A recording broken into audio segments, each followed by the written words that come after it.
कीर्ति की दर्द भरी कहानी। नमस्कार दोस्तों, आज की इस कहानी में हम कीर्ति की दर्द कहानी बताने वाले हैं।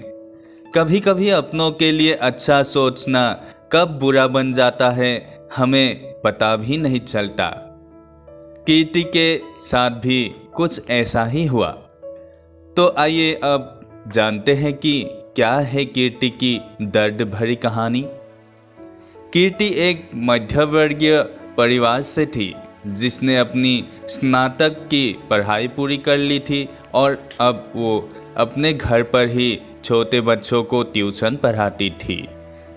कीर्ति का रंग गोरा था और वह दिखने में बिल्कुल गुड़िया की तरह थी। कीर्ति के माता पिता उसकी शादी के लिए एक अच्छे लड़के की तलाश कर रहे थे। तभी कीर्ति के मामा एक लड़के के बारे में बताते हैं। वो कहते हैं कि लड़का का नाम राहुल है। वो किसी कंपनी में मैनेजर के पद पर है और महीने के 80,000 कमाता है। कीर्ति के माता पिता ने लड़के की फोटो देखी तो उन्हें लड़का पसंद आ गया। जब कीर्ति की मां ने कीर्ति को लड़के की तस्वीर दिखाई तो कीर्ति ने कहा, जब आप दोनों को लड़का पसंद है तो मुझे भी पसंद है माँ। अब लड़का और लड़की वाले के परिवार ने मिलकर शादी की तारीख तय कर दी। कीर्ति के माता पिता बहुत खुश थे कि उनकी बेटी की शादी एक अच्छे घर में हो रही है। पूरे धूमधाम से कीर्ति की शादी हो गई। अब कीर्ति अपने बचपन के घर को छोड़कर एक नए घर में चली गई। कुछ दिन तो कीर्ति को अपने माता पिता और अपने घर की बहुत याद आई। कीर्ति की शादी के अब महीने बीत गए थे। अब उसके पति राहुल पहले जैसा व्यवहार कीर्ति के साथ नहीं करता था। कीर्ति से वो चिढ़ा चिढ़ा सा रहता था। राहुल अब न पहले जैसा कीर्ति को प्यार करता और न ही उसकी बातों को मानता। कीर्ति को समझ नहीं आ रहा था कि वो क्या करे। वो बस रोकर अपने दर्द को कम करने की कोशिश करती।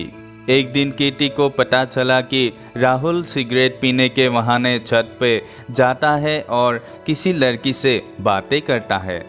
जब कीर्ति ने राहुल से पूछा कि आप रोजाना छत पे जाकर किससे बात करते हैं, तो इस पे राहुल ने जवाब दिया कि वो मेरी ऑफिस की फ्रेंड है, बस उसी से बातें करता हूँ और तुम अपने काम से मतलब रखो, ज़्यादा सीबीआई बनने की ज़रूरत नहीं है। होली का दिन था।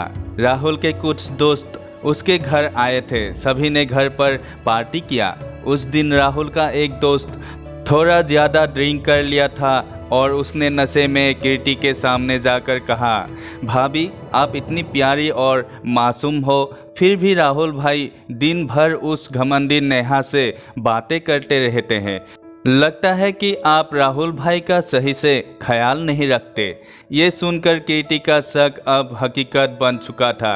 अगली सुबह जब कीर्ति ने राहुल से पूछा कि ये नेहा कौन है और क्या लगती है आपकी।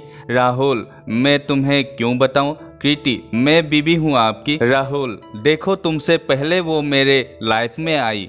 कीर्ति, तो फिर मुझसे शादी क्यों किया। राहुल, बस तुम अच्छी लगी इसलिए शादी कर लिया। कीर्ति, अब तुम देखना मैं उस कमीनी लड़की को कैसे सबक सिखाती हूँ। नेहा को जब कीर्ति ने कमीनी कहा तो राहुल ने गुस्से में कीर्ति को बहुत मारा और उसे कमरे में बंद कर दिया।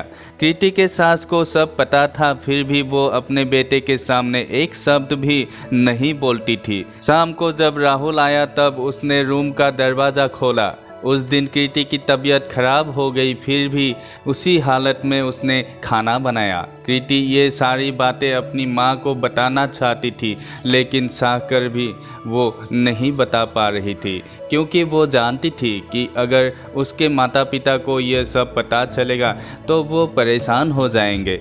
राहुल अब कीर्ति के साथ नौकरानी जैसा व्यवहार करने लगा।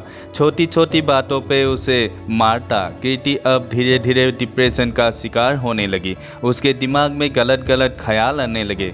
अब ना वो समय पे खाना खाती और न ही किसी से बात करती। आखिरकार एक दिन कृति ने रूम में फांसी लगाकर आत्महत्या कर ली। कृति ने आत्महत्या का कारण किसी को नहीं बताया, लेकिन उसके सास को पता था कि कृति ने आत्महत्या क्यों किया। दूसरी तरफ कृति के माता पिता का रो रो कर बुरा हाल हो गया। कृति की मां ने पुलिस को आत्महत्या का कारण उसके ससुराल वालों को बताया। पुलिस राहुल और उसके माता पिता को ले गए, लेकिन पैसों के दम पर कुछ ही दिनों में राहुल और उसके माता पिता जेल से छूट गए।